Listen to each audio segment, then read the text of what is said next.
Ki, həqiqətən mən də öz ailəmiz adından sizlərə təşəkkür edirəm. Allah məni bu günləri, bu gözəl günümdə, heç məni birinci dəfədir belə şey, bu həqiqətən sizlərin sayəsində, başımızın tacı olan şəhid ailələrin sayəsində bu gün gözəl bir gün keçirilir. Və bir daha gələn ayaqları var olsun deyirəm, qurban o anda durma. Gəbər. Hacı gəbər. Onu öpüm sən çəkdə.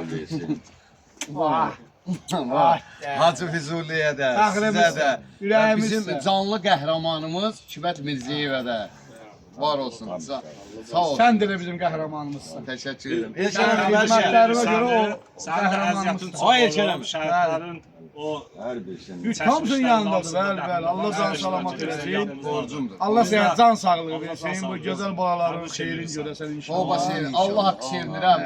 Həyatımda ən böyük hədiyyə bulardır. Dəyərli ömür sürürsən. Var olasın. Yəni ən azından bilirsən çox ki, əziyyət çəkirsən. nə xidmət göstərirsən, vətənin üçün nə eləyirsən. Bunu başa düşürsənsə elə bizim fəxrimiz. Başla dönüm. Gedəyin içəri. Var Geçən olasın. qardaşlar gəlsin Gedəyin gəlir. içəri. Allah kömək olsun. Var olasın. Bir yaşa.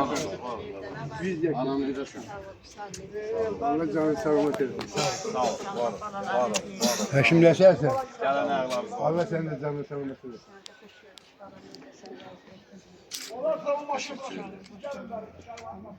Gəl içəri. 100 il yaş. Var ol anam, canın qurban. Var ol. Ha, oldu. Anaları toyuna gələk. Oldu. Sağ ol, sənə qurban.